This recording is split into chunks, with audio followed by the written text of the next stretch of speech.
how to turn on or turn off fast charging on Samsung Galaxy S26 Ultra. So let's start the video. First of all, go to app library. Now here, so click on settings app. Now in setting, scroll down and click on battery. So after click on battery, scroll down and click on charging settings.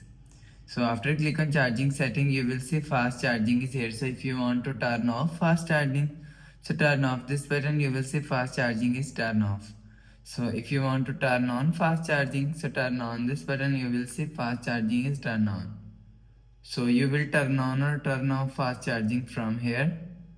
So after the process, go back to home screen, refresh phone. So that's how you can turn on or turn off fast charging on Samsung Galaxy S26 Ultra. So if you like the video, please subscribe. Thanks for watching.